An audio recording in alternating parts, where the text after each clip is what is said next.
Welcome back, ladies and gentlemen, to the latest edition of the Woke Bros. Of course, I'm your co-host, Big Wos. Nando Vila, he's out again on assignment. This time, this man is in Portugal.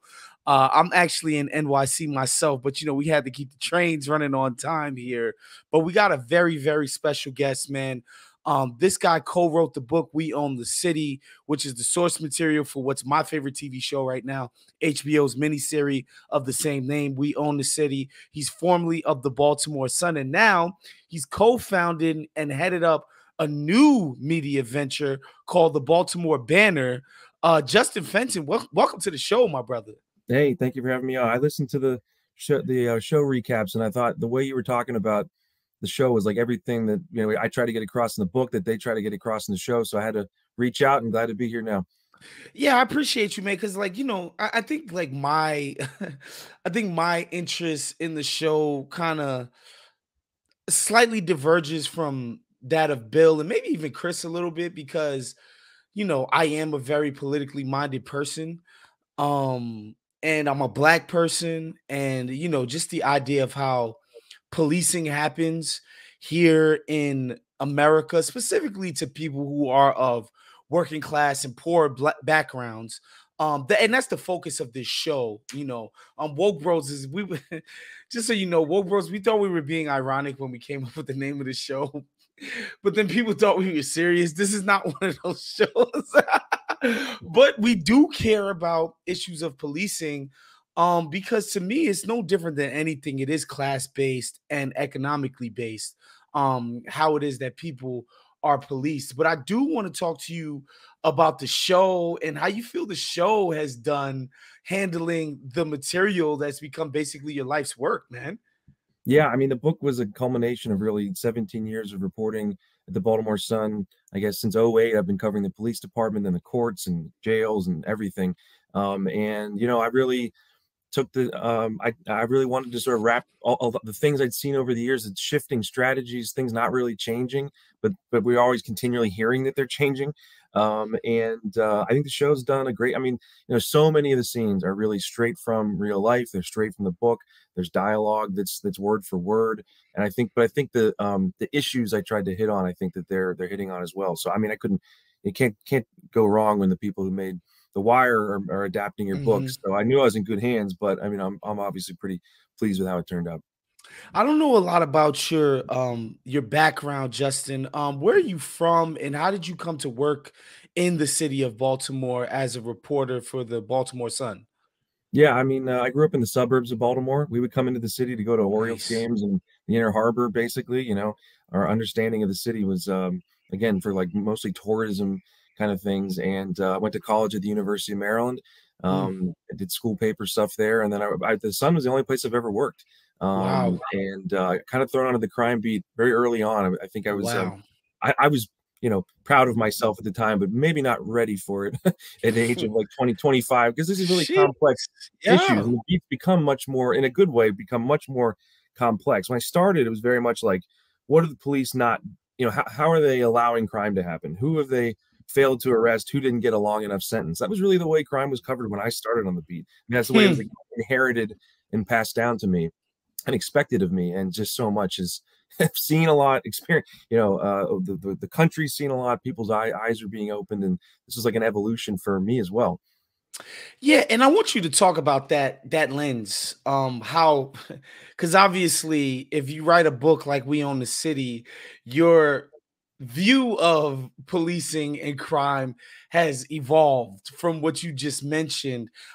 Just talk about that sort of, that lens that you viewed crime and policing through starting out, because you said something that's interesting. It's like the only conversations were how many bad guys are we rounding up and how long can we lock them up for? Just talk about that environment, why you believe it was so. I mean, I think that, in a city like this and cities all over the country, like you do see like people who are sort of like repeat offenders. Someone will be locked up and then they Mm, will get out and they will do something, and everybody sort of says, why weren't they locked up forever?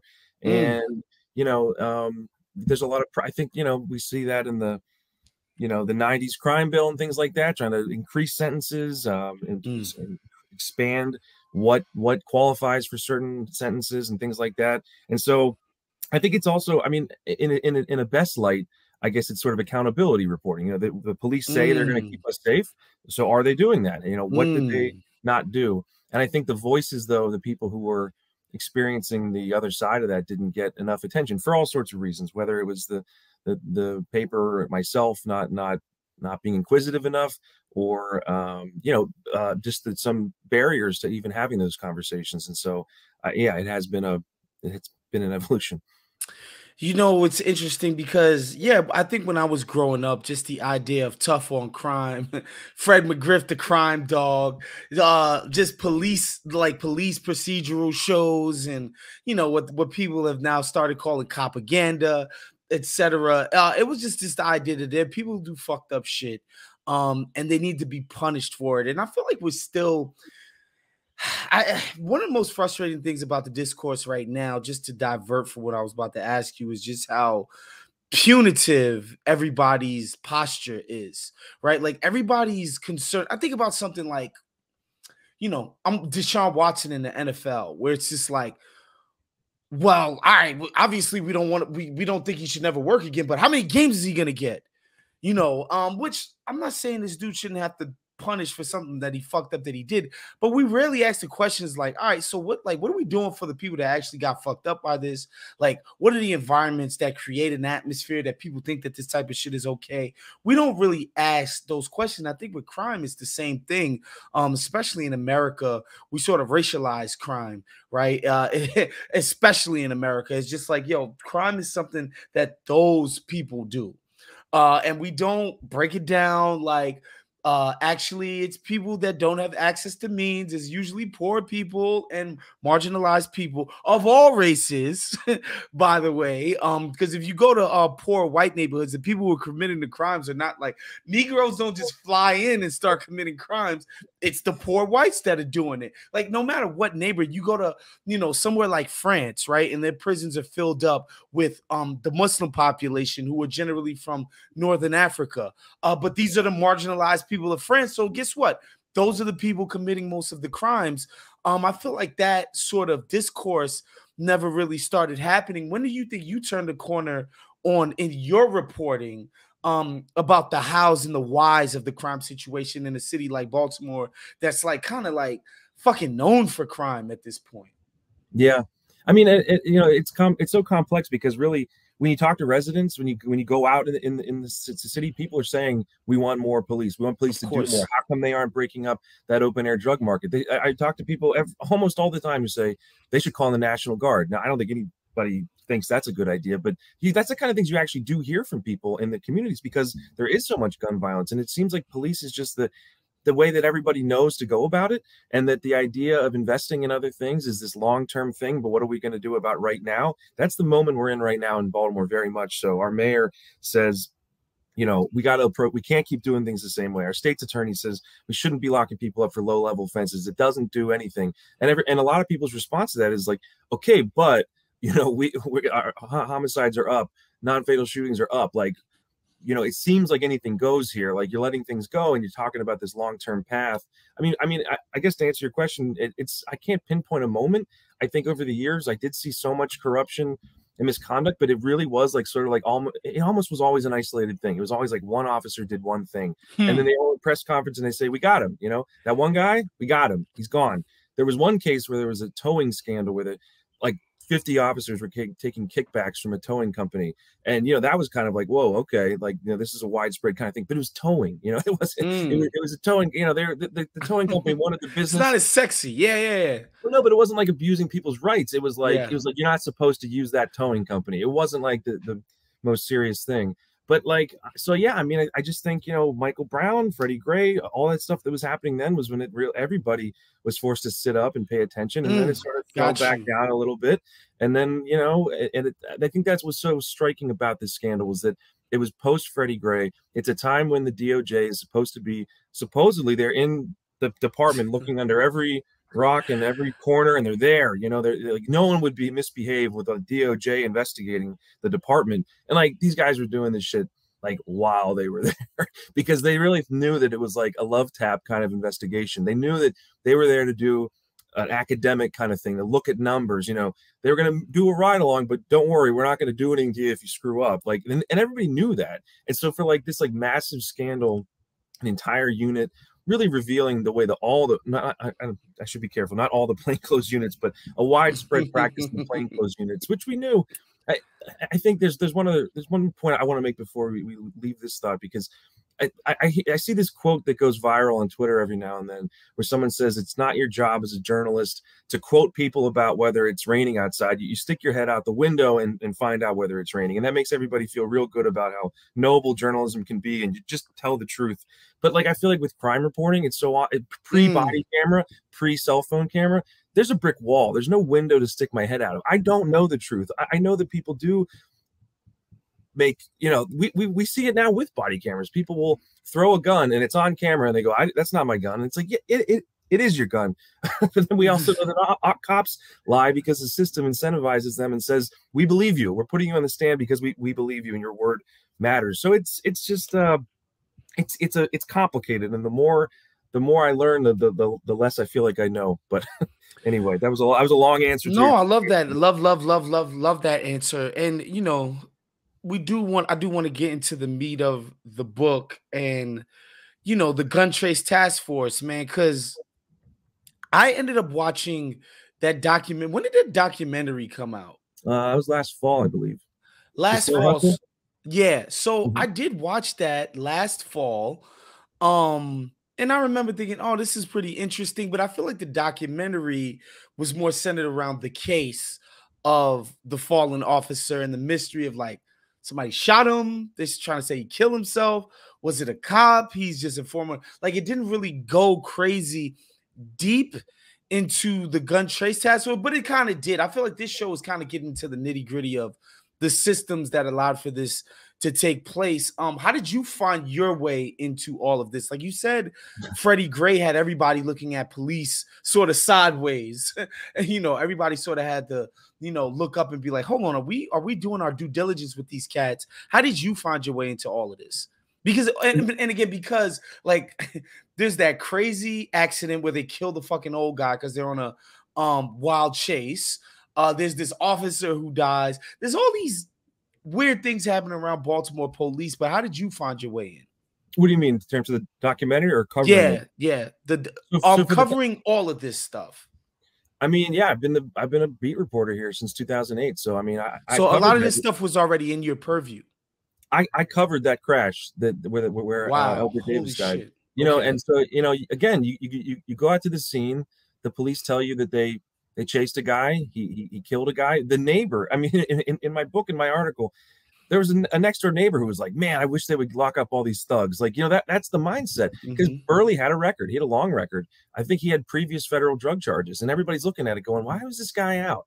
And you call his attorney and you say, you know, what do you have to say about this? And they go, we're not going to comment. It's a pending case.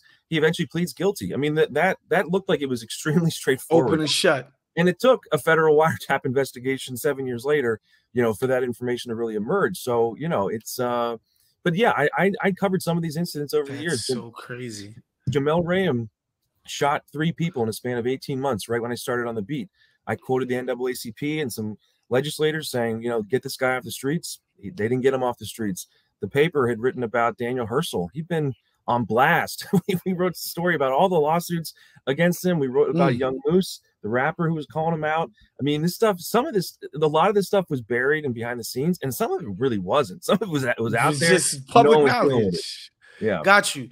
And man, I do want to talk about the gun trace task force, because on the show, like, if somebody sort of told you what these cats were doing, you would think, like, bro, you can't even put this in a movie. Like, this cop is so fucking evil that he's robbing a stripper, right? Like, this is how evil, this is how greedy and how brazen this guy's gotten. Like, come on, man. Like, this is a super villain. Like, we can't write this kind of stuff. But the stuff that's on the show and the stuff that's been documented is so, like, there's nothing they haven't done. Like, they're planning drugs, they're planning guns, they're stealing from drug dealers, they're robbing citizens who aren't breaking the law, they're robbing strippers. They're just going like level to level. Like, the crime is just absurd. I would like to know when you sort of got a, sort of got a sniff that like, yo, it's not just like Herschel is like this horrible super, and on the show they depict the guys as just terrible dirty cop. Like he's just the worst dirty cop in the world. The whole unit is funky. Yeah, I mean that did not emerge until the indictment came out in early Wow. early 2017. I mean, again, this was a unit that a couple months earlier the department put on the cover of the department in internal newsletter saying these guys are doing a great job. I mean, that's really how, I think that there was people who worked with them who knew what was up, who didn't want to say anything. There was people who were in their orbit who were sort of like, it's I don't know how they're getting so many guns. No one else gets that many guns. It's not we go out every night and do things the right way, and we're not getting that many guns. What's up with that? And then there's people who, again, are like sort of enjoying how well they're doing and praising them and their productivity. Hold And on, so before you go on, you know what that just reminded me of? yeah, Bernie Madoff. There were people who worked in the financial industries who were just like, you can't get that great of a return on investment year after year, no matter what. Like he's cooking the books. Like it's just not possible. I've done the job. I know what it's like to do it like a normal person would. And even when you're great at it, you can't produce at the rates that Bernie Madoff is doing. And what you just said is funny. Like people are just like, there's just how else would they be getting all these fucking guns? right. And people didn't, when they got a gun, they said, well, that's a bad guy. And, Yep. good job. And they don't really question how they went about it. I think things would have gone a little bit differently now in this era with body cameras. Perhaps that's naive, but I mean, really, Wow. body cameras were not online at that point. They were just coming online, and like only like a couple of the officers had them. So that officer would go stand at the end of the street while they, facing the wrong way. And, they're now getting into like the idea of like auditing them and holding people accountable for that. So I mean, I think if there's one like silver lining, it's that like, everybody wears cameras now. And by the way, how fucked up is that? Like, in what job do people have to walk around wearing cameras on their body because we don't trust them? You don't have It's restaurant workers tough. doing that. You Mm-mm. don't have, the mailman doesn't have to wear a camera so that we make sure they don't steal the mail. Like, it's really a shocking, like, kind of statement about the state of things. But it also allows us to see everything now. And so I would like to think that if stuff's going on like that, like, man, it's all being recorded. And I hope the the layers of oversight are aware of that. But this stuff's hard to access, and so are those Mm. misconduct complaints. They're very hard Mm. for the public to see. Look, and and look, I'm about as pro union as anybody can get, but police unions, man, Lord, have mercy. These guys, the stuff that they allow for their union members to get away with, and I think that's one of the best scenes in the fucking show. When the DEA, I forget the lady's name, the character, the name of the lady, I know Yeah. she's a composite character, but not DEA, Neil, yes, excuse Neil. me, she's a DOJ Mhm. lawyer, and she's talking to a Baltimore police union rep, and it's just like, all right, is it even possible for a cop to get fired for fucking up at the job? Like, is it like, can a cop ever be fired? Yeah, of course. Like, there's a line and blah blah blah. She's like, has it ever happened? And he's like, I represent my union members. And like that just boom, distilled it right there for me. And so you said in 2017, these indictments come down. And that's when basically everybody finds out. So you find out with the public, like the feds have just arrested a bunch of Baltimore plainclothes unit cops. Um, Talk to me about like what it's like for a person like you who's in your fucking job, and just a citizen of the city, and like, a news, like what's it like to get this news and find this out that is happening on your beat? I think it took a while to process it, to be honest. I mean, Wow. I think that many officers at once. We did have the 6 officers in the Freddie Gray case, obviously, but I think we'd had so many cases that were more about brutality. Mm. Brutality is what everybody talks about, understandably, shootings and beatings and things like that. This was about like trust. This is about like stealing overtime. This is about robbing people. This is about taking drugs. And it was sort of like, wow, like, whoa. And you do sort of go back in your head, like, did anyone tell me about this? And And I missed it. yeah, the only thing I could think of, there's definitely been like no law, like no one's suing over this kind of stuff. No one's really going to the Hmm. media saying, I had lots of drugs and they took them. You know, that really doesn't happen. You know, that's understandable. But I do think one moment of reflection I had was that I wondered, you know, there's so much talk about asset forfeiture several years ago, how uh, authorities take people's money if they can't Yeah, and it's justify kind how of they have fucked it. up. Yeah, yeah, yeah. Like I wondered if people told me, "Oh, the cops took my money," and I was like, "Yeah, yeah, cops take your money when they arrest you. That's what they do. They." And I didn't realize that they meant like, no, they took it and like Right, didn't write it down that they took it. right. Like, that's the only like, but yeah, it was a process of sort of like I think a few weeks or months in is when we really started to be like, whoa, like this is going to get bigger. Like the indictment is like a bare bones account, and this is only going to get more crazy. And I started to really tell my editors and coworkers like I gotta work on this. I gotta like focus on this. And I mean honestly, the final insult that these guys had to the police department and the public was taking the case to trial. We wouldn't have found out about you know, the stuff that came out of trial. If they'd all pleaded guilty, we would have never found out about, because you can't Wow. get this stuff from the feds. You can't ask them for the files. They, you know, there was an But officer. because these guys were so arrogant and was Yes, just like, I'm not taking no pleas, I'm taking my shit to court.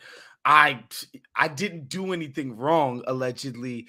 That's how all of this they just buried these guys in evidence. 100%. There was a cop who was dealing drugs out of the Northwest District in 2010, got charged by the FBI, pleaded guilty.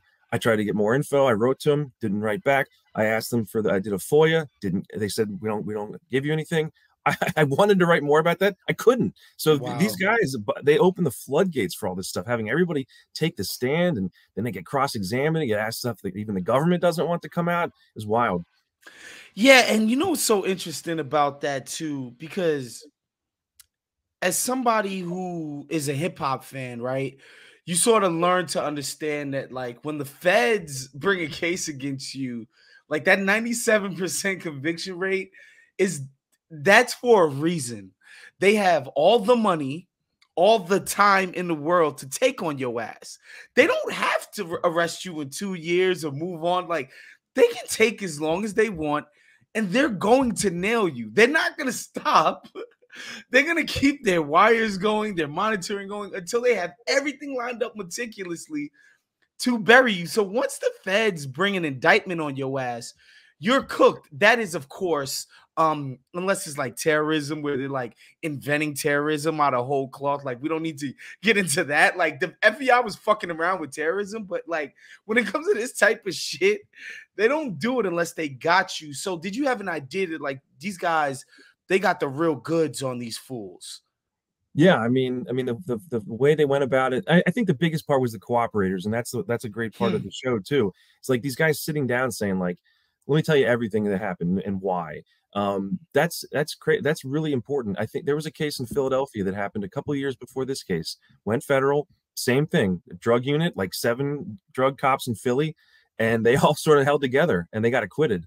You know, they all Wow. they there was one guy who flipped, and the jury didn't believe him, and that's the goes to the heart of these cases. I think that like it's true that people don't, you know, they don't want to believe a drug dealer. The feds themselves don't want to. I think, you know, since this case people have raised some allegations and the feds have been like, nah, it's bullshit. And it's like, yeah, that was a moment, that might have just been a moment where they really knew they really had these guys and went with it. But like, how likely are they to like trust something like that in the future, or if it's not corroborated? But yeah, I think the cooperators not only brought the unit down, but like gave us like the why and like the how that Yes. we otherwise would never have had. And that's what I want to get into you, because I want to know, like, when you started getting in, like, doing, obviously you've been at it for over a decade and a half. You're a seasoned reporter. You're good at your job. You know how to get information. So you start getting your hands around this thing. What was the moment when when you start attacking this and you're just like, holy fuck, like this is unlike anything I've ever done before? I think up the year after the indictments, I was peeling away layers, and there was a lot of stuff that was sort of like there was cases that we knew about maybe in the past, and it was like, oh man, like I didn't like we finally getting at the truth now of what happened. There was a case with Rayam from like 2010, and it's portrayed in the show, but it was like his partner at the time was someone I'd written about. He got caught stealing money from a cadet during an undercover sting, and the case fell apart. And then you know, we found out these other things about it, and it was sort of like, okay, things are starting to come together. But honestly, the trial was wild, man. Like Mm. the feds brought out at one point a duffel bag with like Halloween type masks, a grappling hook. I mean, like crazy stuff that they took out of Jenkins' van and they plopped it down on the floor in front of the jury. And then that video that was in last week's episode where they're prying open the safe and the officers are sitting, the cooperating officers are like, yeah, that video, we made that after we'd already pried it open and took 100 grand out of it. It was like, I mean, I remember So because the feds brought these officers actually to trial and actually be like, yeah, this Jenkins is the one who did it. He made me do it and all of that.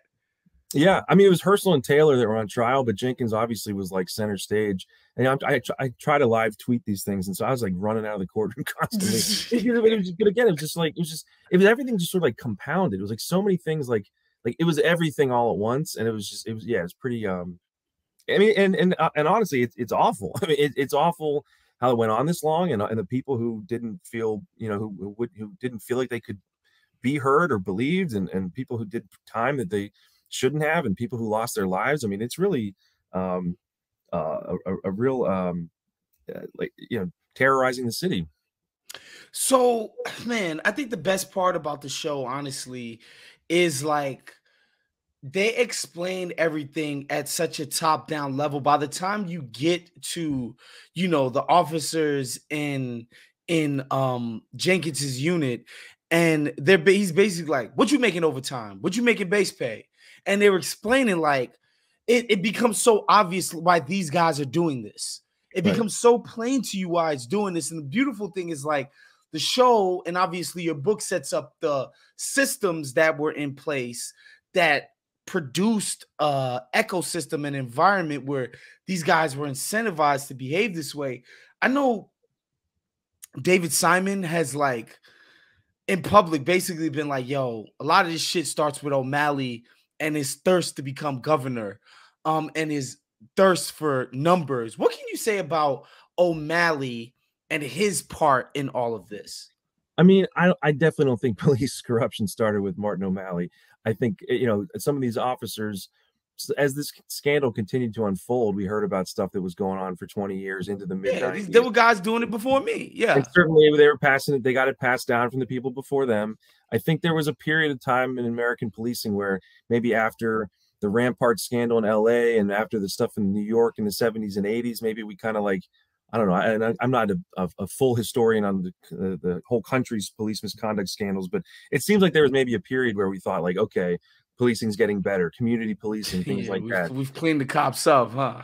Yeah, and I think that what O'Malley's tenure did was like it was really this broken windows thing, the zero tolerance, this like, if we tell people we're gonna lock you up for because you didn't cross at a crosswalk, well then everybody will cross at the crosswalk. And that obviously isn't the case. You really can't control people's behavior like that. And they just ended up arresting a lot of people. But I think that the complaint was that really investigations got warped in a way that like people no longer were doing investigations. And I hear that now to this day, like people don't know how to do investigation. They know how to do things that fill up the stat sheet, and now it's different stats.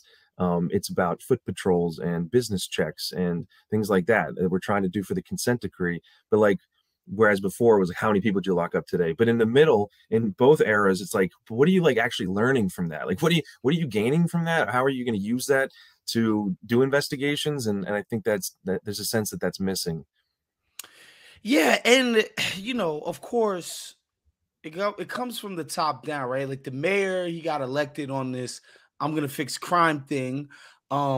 And the way politics work is like, all right, you come up, get to say that you said you were gonna do this, you quote unquote got X, Y, and Z done. Now you get to it's almost like the corporate ladder. You go from VP to SVP, right? Like you go from mayor of the biggest city in the state to now governing the entire state, right? You got to produce these stats, and as you've learned in every single job, the shit rolls downhill. And so it goes down from the police commissioner to on down to the rest of the brass. How were those guys sort of implementing this stuff? Because I feel like most people come in and they're like, yo, I want to do a good job at being a police officer, but then the institutional pressures start to hit you and you got to respond to those more than your fucking altruistic sense of, oh, I'm a public servant type of thing. Yeah, I mean, again, I think in a best light, I mean, a mayor says, I don't want so many people dying in my city. I want less people dying. I want living in the Everybody could city get behind that. to Yeah. be better. Exactly. And then, because I remember interviewing one of the former deputy commissioners. He's now like a CNN analyst, Anthony Barksdale. And he's a black guy. He's from West Baltimore. He believes strongly in policing. And I said to him, but the pressure that you put on people to get that crime down led to them doing this kind of stuff. He's like, well, I don't want them to do that. I wanted them to get crime down. I don't want them to do that. I don't want them to break, the rules. And it's like, but that was like an interesting moment where it's sort of like he never told people, do whatever it takes. He said, what the fuck is going on in the Western District, and fix it. And the way they fixed it was the major yelled at the captain, who yelled at the lieutenant, who yelled at the sergeant, who yelled at the officers, and the officers are at the bottom of the line going, well, everybody's yelling at us to do something, so we better, and they aren't going to hold us accountable if we do the wrong thing, because they're giving us this deference that, like, hey, you're trying to get crime down. I want to get on that. Why can't you hold any officer? Like, I find it hard to believe that it's the case that if officers are held accountable for very bad behavior, then policing cannot happen. What is that disconnect? I think it starts with the fact that they don't believe the people who are complaining. I think that's the fundamental issue. Like, and so, like I saw Herschel's emails, and I saw the emails about Herschel where they're like, that guy is full of shit. Like, and you're going to really take Herschel off the street because that piece of shit is complaining about him. That guy says that he searched his car. Bullshit. Herschel's doing what he's supposed to. He's making the thugs uncomfortable. He's out there. He's messing with the right people. And of course they're upset about it. And we cannot take him offline over that. That's the attitude. And if you put yourself in their shoes, they're like, oh shit, yeah, we can't let there was an email where his sergeant said, we can't let the criminals control this city. And I think that that really is, that's a mindset that I don't think is necessarily about accepting bad behavior. They don't even believe it's bad behavior in the first place. That is, man, that kind of cuts at the core of everything we're talking about. The relationship between the police and the people who are doing the policing and the community who they're ostensibly supposed to be serving, where it's not a service relationship. It's very much an adversarial one. Damn near like, I think in the Freddie Gray part, they basically draw it out as like it's literally a war. The citizens versus the goddamn police. And man, that is so interesting that like basically they set up a culture where there's no way for a citizen to make an accusation on a cop that will stick. Like there's just no way that it could happen. Even when some of them are like ridiculous, like there was a woman got her, Purcell like broke a woman's arm at like a bake sale or something. It's like, all right, how does that happen? Like, how's anybody gonna like justify that? And it's just like, but like, yeah, it's I don't know, man. it's hard to, some of these guys get so many complaints that I think they actually look at it as noise.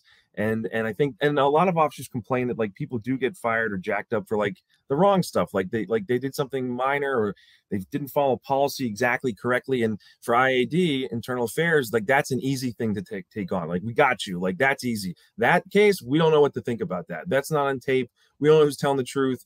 We're just going to string this out for like a year or two. And like, we don't really, ultimately, we're just going to like close it. But like, they can also pinch people on stuff that's not significant.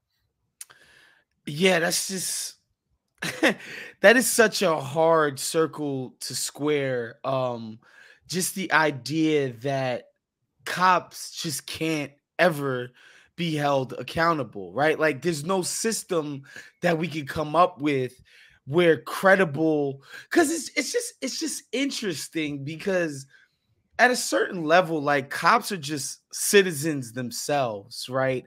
Like all of a sudden these guys put on a badge and they're no longer these same people who are capable of having flawed judgments, who are capable of making mistakes, who are capable of behaving monstrously.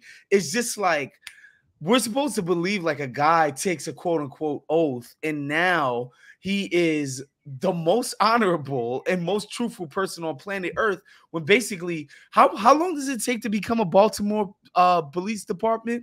Uh, person? Is it I think three it's like months? I think it's like 6 months of training and then like 90 days of like field training or something like that. Okay, But so 9 months. 9 months is a nice long time. But So there's one example from the book though that I think really like underscores like the haze around a lot of this stuff. It's sort of the way I cap the book. So Jenkins, I was trying to get Jenkins to talk to me. I'm talking to everyone in Jenkins' world except Jenkins. And I heard from the feds that they didn't think he was credible. They think he lied. He was trying to look out for himself, and he couldn't get a straight answer out of him. So at one point, I get a package in the mail from his wife, and it's a CD, and it says, "If you print this, like he will talk to you." And I'm like, well, first of all, I'm not cutting any deals with this guy. Like, let's see what this is. But what it was after the gun trace task force indictments, there had been a press conference with a lawyer in town. He lined up a bunch of people who said the GTTF had wrongly arrested them. And this one guy told a story of being pulled over and he didn't have a gun on him and a gun was planted and he ended up getting locked up and his infant died while he was locked up and his life was ruined. And it was a really awful story. So Jenkins got body camera video of that arrest. And it shows that it unequivocally shows that no gun was planted on the guy. The gun was absolutely there. You can see it. It's there. And like, you know, in that moment when we're supposed to now start believing all these victims who weren't believed, and people are coming forward with stuff it's not true. That's cat. Like, yeah. Oh man, this stuff is really hard. This stuff is actually really hard. So anyway, but so I actually wrote the story because I thought it was legit. I thought I strangely owed that to Wayne Jenkins somehow, and he did not talk to me. But I thought it was interesting to just underscore how much confusion there is and how it's not easy to see what the truth is. Yeah, and so man, obviously all these indictments come out. You know, you write a book, HBO puts out a doc, David Simon puts out a TV show. Where are we at now? What's the fallout from this and the policing? And like what do the cops say they're doing, or what did they say they were doing directly after? How's it looked since that, and where we at now with all of this stuff? So I didn't come on to plug my new job, but actually for the Baltimore Banner, that's my big story for the launch. Is like sort of all the work I put into figuring out how we got to where we were. And instead, I want to look at where are we now? What's going on? Because those pressures continue. We're going to have another 300 homicides this year, and this mayor desperately wants to not do things the way they've been done in the past. That's the easy way to do things, and it's the wrong way to do things. But his holistic strategies, they're not paying dividends, and people are getting frustrated or impatient, I guess is what I would say. So we're in an interesting moment where the question I'm trying to answer with that piece is, what do we want police to be? You know, there's a lot of people saying, well, you know, if you're not effective, well, why are we paying you $550 million every year? You know, that sounds like you're not able to control crime. And I think the police say it's because you've taken the tools away from us, or we don't. Oh God. Yeah, that's what they say. They say that like that, you know, the things that they know that they can do to affect crime, they're not able to do in this environment. And so I think the city needs to show that we haven't stepped up, you know, drug treatment, but we're not arresting people for drugs anymore. The drug war, David's been doing a lot of talk about the drug war, ending the drug war. God bless him. I understand that's a lifelong thing. The drug war in Baltimore is kind of over. They make 3 drug arrests per day in the city of Baltimore. 3. They used to arrest 31,000 people a year for drugs. So is policing all just dedicated to homicides and like shit like that? Yeah, they investigate homicides after the fact, and then the patrol officers and the specialized units have been depleted. There's hardly any, and then patrol officers are supposed to be. They want them to go from warriors to guardians, is what they say, which essentially is like, not to be flip or dismissive, but like it's kind of like observe and report, like a mall cop almost. Like they really want them to repair the relationships in the community by not engaging people over stuff that's minor. They don't want to engage someone over a minor thing that's going to turn into a whole big thing and someone ends up getting hurt. Like they're just walking away. Or if they used to break up people standing on the corners, they would say, you know, that's trouble. People standing on a corner, someone could drive by here and shoot them. Now, they could also just stand outside and enjoy the weather that night. But the cops see that as a potential bloodbath. And what they do now is they just drive up. they drive up and people get uncomfortable with them being there and they walk away instead of patting them down and chasing them and searching their pockets and things like that. So things have really changed here, but it's a question of like, is it good? Is it effective? Are we funding the right things that can actually drive down crime? And so, yeah, we have a lot of a, a lot of things are happening all at once here, and it's a pretty interesting and confusing time. And this is theoretical to me. And you mentioned David's sort of crusade against the drug war. I think but that shit is twofold. Like, we gotta decriminalize drugs. Like, we can stop police from doing all the shit that they're doing, but so long as there's a community of people, and I don't know if you've watched The Wire, but Of like course. you're talking about, and that's why the docs season is so important, because it's like legitimate jobs don't exist for people to do who don't have college educated backgrounds, right? So you got a community of people who are descended from the people who, left down south seeking jobs. Then they run into deindustrialization. They run into mass incarceration. They run into the drug war. And this is what we got, right? Like, there's no legitimate jobs. First of all, so long as it's lucrative to sell drugs, people are going to do it.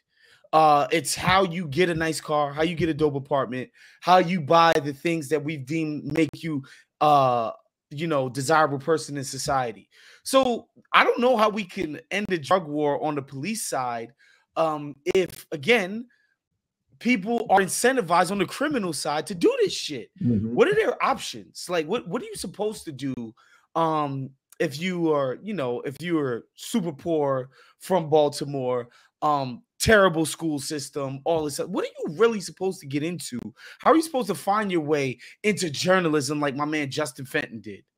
No, I think one of the crazy things right now is like what's going on around marijuana. Like, people laugh about like marijuana being like a dangerous thing because it's not as a drug, but they've criminalized marijuana and don't arrest anybody for it, but it's not legal in Maryland. So there are a lot of people that police say are getting killed over marijuana because it's a thriving market and there's no actual, and so the state is like dragging its feet, like trying to, understandably, they're trying to make sure it's equitable, that the rollout is equitable, that includes people just like you're saying who have been sort of shut out of this thing. There's just not a bunch of tech bros jump in and are the ones running the industry. But in the meantime, like, man, Maryland's like way behind on that, and it's kind of a problem. I was talking to an activist who wants to defund the police, who also told me that he's frustrated that the police are allowing so many open air drug markets. I said, but I thought you didn't want them to do that kind of thing. I thought you want to end the drug war.